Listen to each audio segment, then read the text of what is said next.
It's Wednesday, March 11th, 2020, and here's what's happening. 2 people are in a precautionary quarantine here in Chautauqua County as officials work to curtail the coronavirus. Plus, how a holiday event aims to raise money for a good cause. And a look over Warren shows you the overcast skies, but there will be the chance for a small drizzle through the afternoon. We'll talk about it and more as the News at Noon starts right now.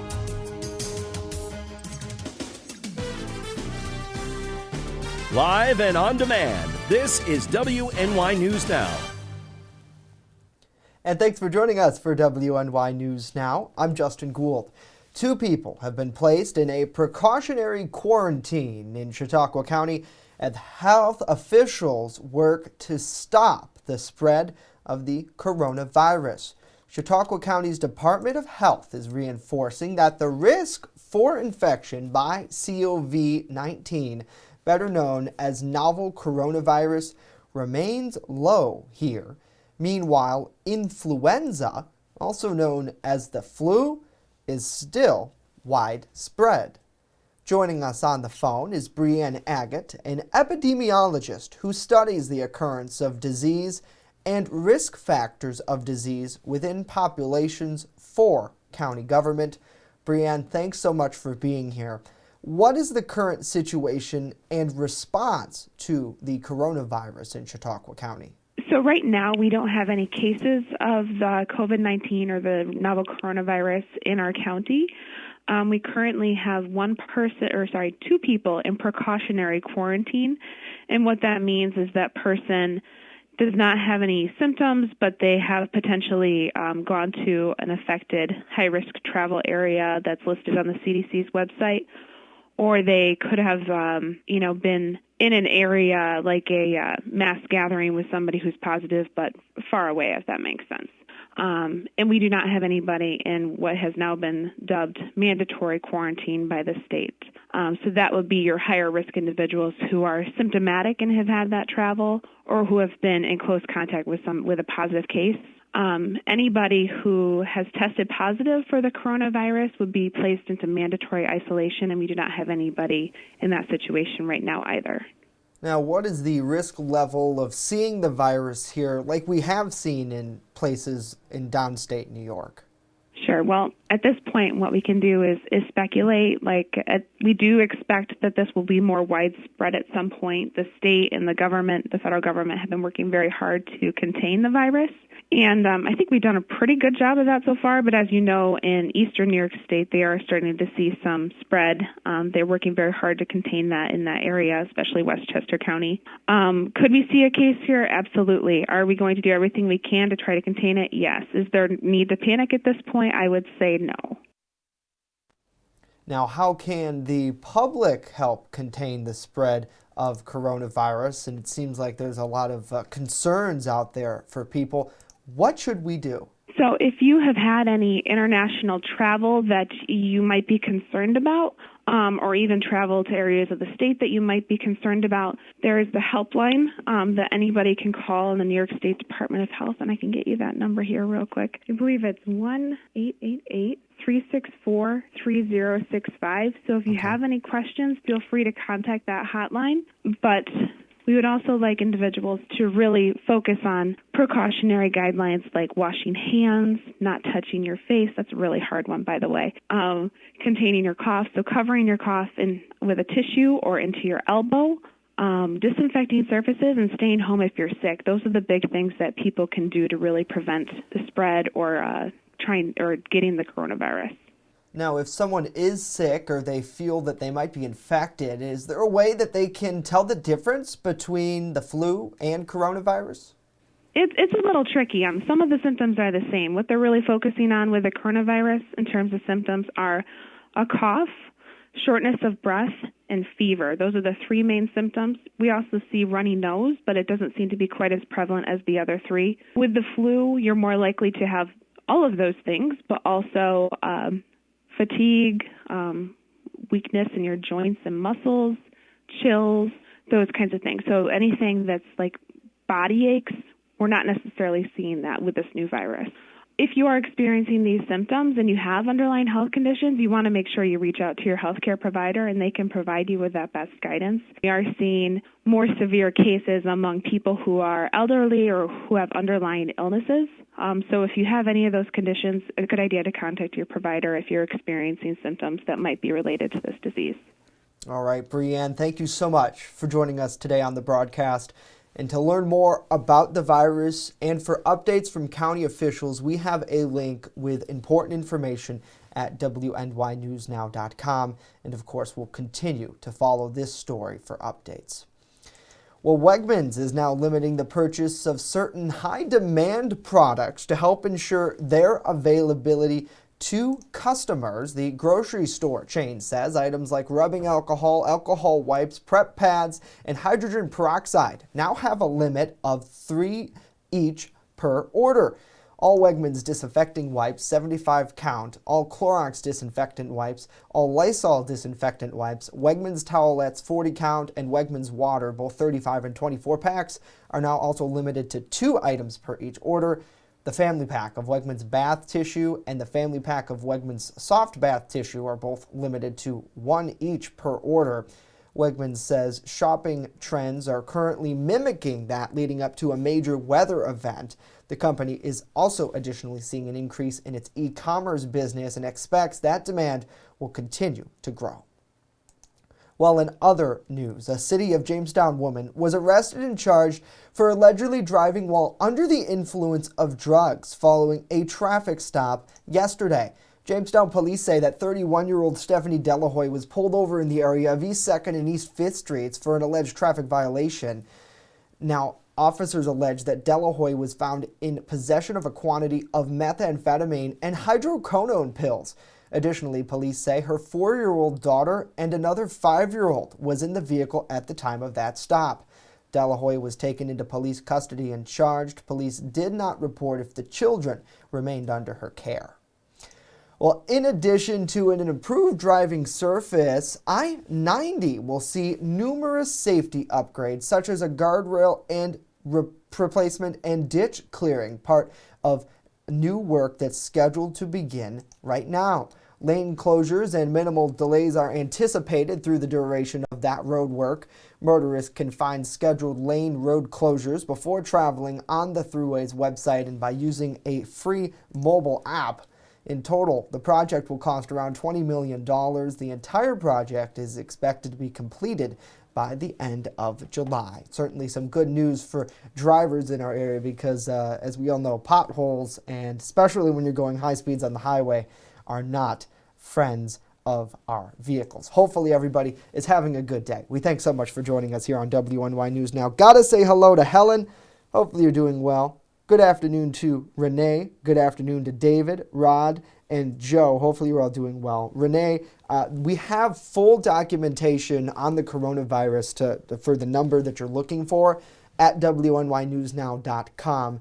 And the Chautauqua County Department of Health also tells us that they're going to be updating their Facebook page with the latest information here locally. And of course, we'll continue to stay on that and update you every day right here on the broadcast. But that number and documentation is posted at WNYNewsNow.com. Good afternoon to Harriet as well. Hopefully they're doing well. And in addition to the busy news cycle that we have going around, Chief Forecaster Dakota Hunter is tracking what looks like to be spring across much of the area. Good afternoon, Dakota. I am so happy to see these warm temperatures. Yeah, I know. Good afternoon, Jay, and good afternoon to you. And definitely the warmer temperatures are here. And again, you know, the temperatures are kind of spring-like. And again, I kind of mentioned it yesterday. The upper air pattern, the long-range pattern kind of favors warmer temperatures. We'll talk about that a little bit later on. First Defense Doppler shows you really nothing. There's a few scattered showers down here. But again, these are mostly sprinkles. And I'm not even sure if you know, a lot of those are even falling down to the ground at this point. But and again, that's pretty much going to be the story through the day today. A lot of clouds through the day, but hey, at least it won't be bad. 56 was the high yesterday, but that was an early high. The temperature slid all the way down through the 40s through the end of the day, and 29 was the low this morning, and 69 and 3 below zero are in the record books for today. And talking about the warmth, I showed this graphic yesterday, and I want to mention it again. It's March mildness. Since we're getting into March madness, it's March mildness. mildness. Every single temperature on this graphic over the past 7 days has been mild for this time of the year. Not one of these temperatures you would think of as a March day. Not one of them. Not even Saturday at 41. I mean, you would not think of any one of these as a March day. So the pattern has been warm, and I think it's going to continue here for at least a little while. Live look downtown from the HD News Now cam shows you the overcast skies downtown, and this is going to be the story through the day. We're at 33 at the airport with a southeast wind of 5. The dew point's at 28. When you combine the wind speed and the air temperature together, you got a wind chill of 28. That's what it feels like when you step outside with the wind. So hour by hour, temperatures today should be in the mid to upper 30s through the early afternoon. We might rise into the lower 40s depending on how much sunshine we see. But again, there's a small chance of a sprinkle through the afternoon, but otherwise dry. We'll sneak out another dry day before more rain returns on Friday, and an okay weekend. We'll talk about it and more in just a few minutes. Jay, back to you. All right, Dakota, thank you very much. A lot more to tell you about this half hour. Coming up, why the IRS will likely extend this year's tax deadline. And later, why we celebrate America's fruit. The details when the news at noon continues.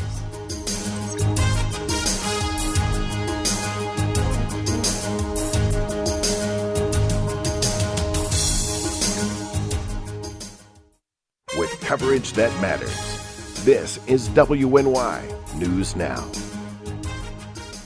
EagleZip.com is your local one-stop shop for all of your home and business computer needs. Located on Fluvanna Avenue Extension, just outside of Jamestown, EagleZip.com sells and services all brands of desktops and laptops, as well as servers and network equipment for your business. All new computer sales include transferring your data from your old computer, plus a 2-year warranty. Call EagleZip.com today. Stop by EagleZip.com today and let us make computers easy for you. Every cookie sold in the Girl Scout Cookie Program helps girls learn lifelong lessons in people skills, decision making, money management, goal setting, and business ethics. It's amazing how much you can learn from a cookie. The Girl Scout Cookie Program. Think outside the box. And welcome back to WNY News Now. The U.S. Treasury is considering pushing back the tax deadline as the coronavirus continues to spread. The New York Times now reporting that the Treasury and the White House have been discussing extending that season beyond the April 15th deadline. Now, this comes as House Democrats wrote to the IRS commissioner for an update on how the coronavirus outbreak could be impacting that agency and its ability to provide taxpayers assistance and process those returns. The Times reports that last week, Treasury Secretary Stephen Mulligan says that a delay has been discussed, but that was not something that they were considering at the moment. The FDA is cracking down on companies that continue to sell flavored cartridge-based vaping products in a violation of that agency's new policy.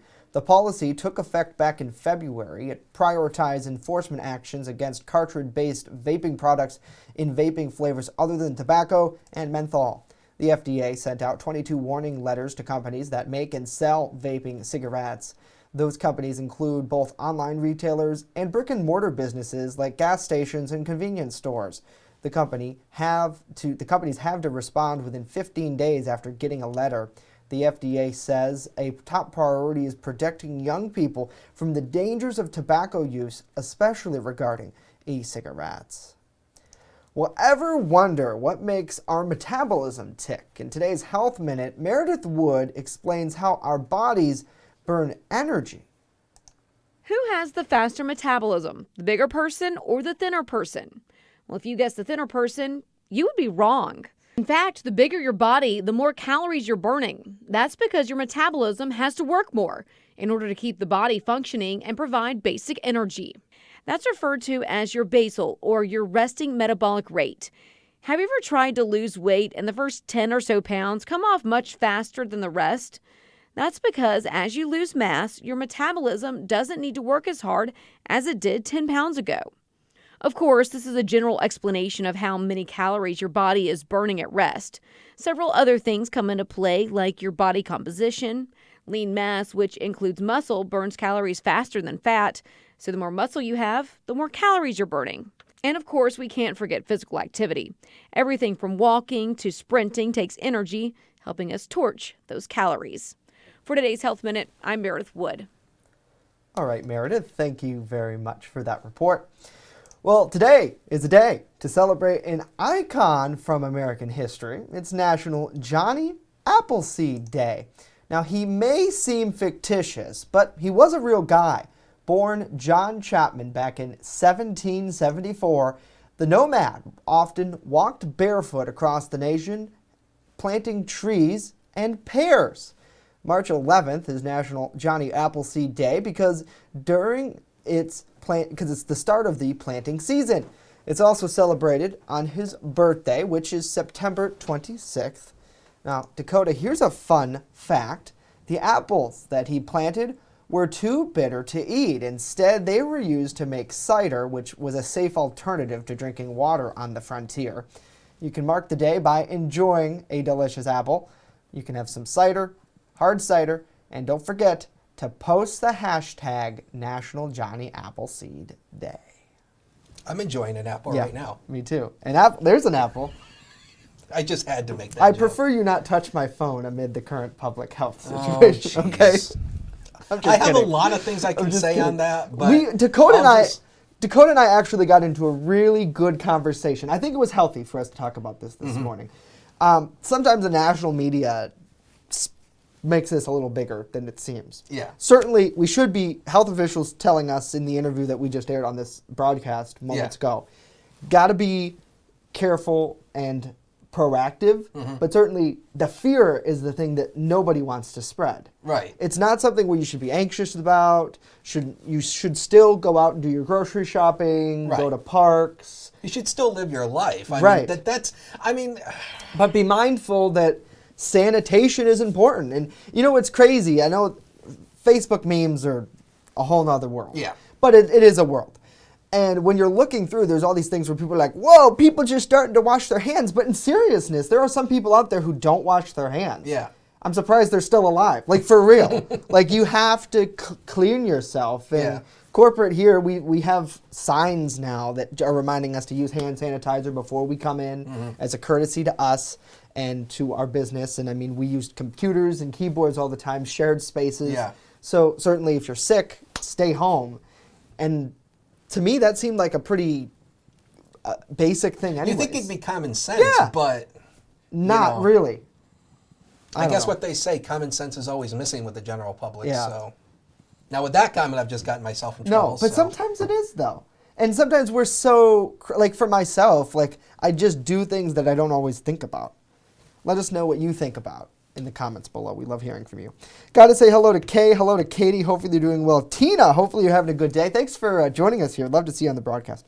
Good afternoon to Jacob, Harriet, Helen, Renee, and David. Hopefully you all are having a good day and enjoying it out there. Not as much sunshine as we saw maybe earlier in this week, Dakota, but I mean, temperature-wise, it's not too bad. I was a little cold this morning, though. I was rocking my WNY News Now jacket. That's for sure. Yeah. But are we going to see more spring, you think? Well, spring is in the eyes of the beholder. Okay. So speaking of spring, let's take a look at this because we thought this was interesting. We calculated this morning, and if you think it has been a warm winter, well, you're right. These are the average temperatures based on the observed temperatures throughout the month since December. So December, we were 4 degrees above average for the month. In January, 7 degrees above average. In February, over 4 degrees above average. Now, the one in March is actually skewed because we're not even halfway through the month yet. So this is likely going to change. So take that with a grain of salt. But again, it has been a warm winter. Every month this winter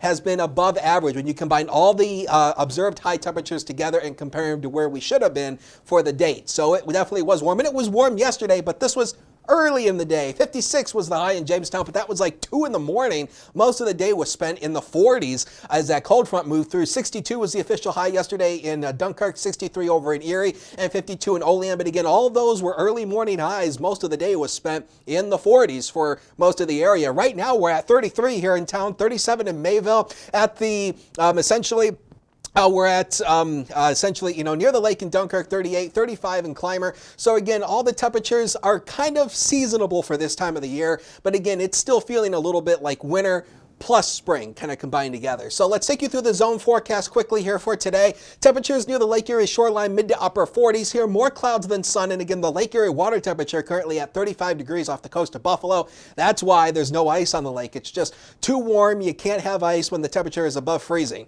That's common science for you. Inland areas here, lower to mid 40s through the day. A quiet afternoon, but there will be a chance for a small sprinkle or two, especially through the afternoon hours. So here's what's coming up here. So pretty much more clouds than sun for the whole area this afternoon. There may be a few peaks of sun on again, off again, but expect more clouds in the sky. Partial sunshine tomorrow. It stays dry, but another system comes our way on Friday. Temperatures fall through the day, much like yesterday. The high tomorrow is going to be early, then we're going to slide all the way down. Likely tomorrow we're going to end the day in the 30s, and a quiet and nice weekend overhaul. As I've been mentioning, it's not going to be as warm and as sunny as this past weekend, but we'll take it. Here's what's going on satellite and radar composite. This is what's bringing us the cloud cover. This system right here that is just falling apart in the upper Great Lakes region. Because it's falling apart, it's hitting a ridge of high pressure that's actually kind of parked north of us in Canada. Because it's hitting that high pressure ridge, it's tearing all this moisture apart. So we're just going to be left with the cloudiness. So that's why it's cloudy today. We'll show it to you here on Future Scan. You can see how it just fizzles right out. There is a small chance of that isolated shower across the southern tier, but it'll be a sprinkle, not even a shower. And you can see here, dry today, dry tomorrow. The model tries to spark up a few showers. That's not going to happen. But as we head into Friday, our next storm system passes to our south and will bring us off a chance for more widespread rain. And also another cold front moves through here on Friday. So that will drop the temperatures later in the day. Now looking down the road here, this goes all the way past St. Patrick's Day to the end of the month here. As we've been telling you, it looks like this warmer than average pattern is likely going to take hold, and it will likely continue. And looking at the longer range data going out through the end of spring, this above average pattern looks like it'll continue through March, maybe even April. Now again, that's not a guarantee at this point, but a lot of the long range guidance is suggesting this warmer than average pattern, and it'll be much cooler out here to the west. But back in our neck of the woods, it'll likely be warmer than average through much of spring. We'll see on that. Next 7 days coming up right now, and 52 degrees tomorrow. That's nice, mainly dry. 48 and falling on Friday. It also turns windy with that storm system as well. Some wind gusts could be near 40, 45 miles per hour at times. The weekend, dry again, not as much sunshine and not as warmer, but that's not bad. We stay dry until early next week, near 50 again on Monday, and just a small chance for a scattered shower on Tuesday with temperatures still above average in the mid 50s. Sports is next. Don't go away.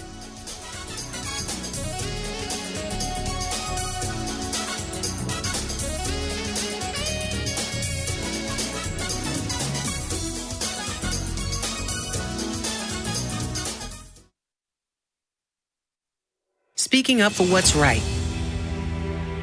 Helping out when things go wrong. Raising our voices alone or together.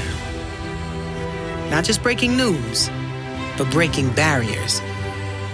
Fighting for victory on the battlefield and on the playing field. Seeing the world through new eyes and the earth from miles above. Redefining beauty, brains, and what it really means to be queen. Making ourselves heard on stage and on screen. Showing the way in Silicon Valley. And showing up for others wherever help is needed most. Not just making our mark, but making a difference. Now that's a job for a Girl Scout. Girl Scouts, preparing girls for a lifetime of leadership.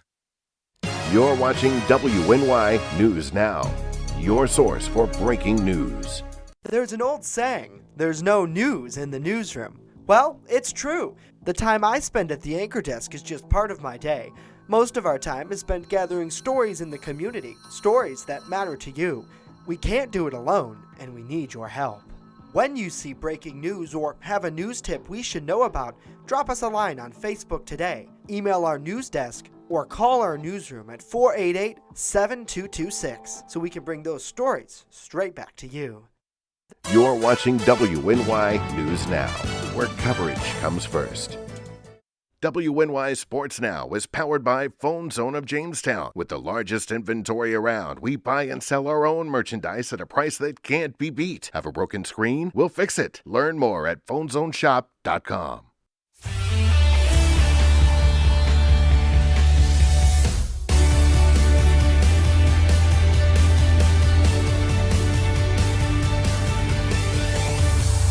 Sports fans, we have officially reached the middle of the work week.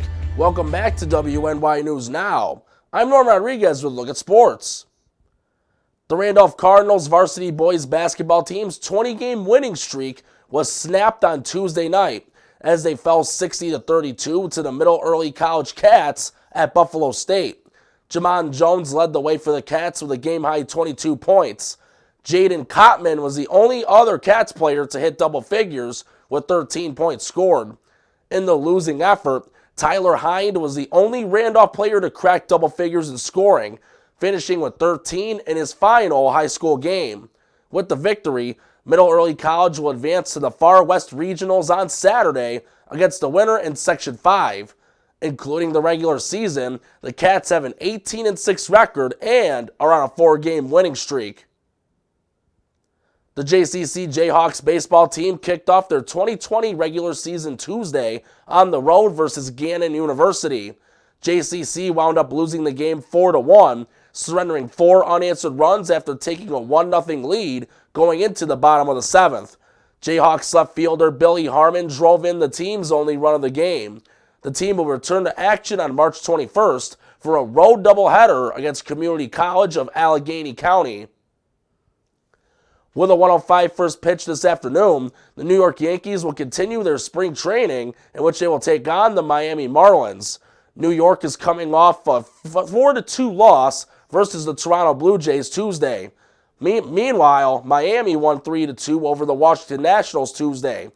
Davy Garcia will receive the starting call as New York's pitcher against Miami's Sandy Alcantara. That's it for sports today. Back to Justin and Dakota.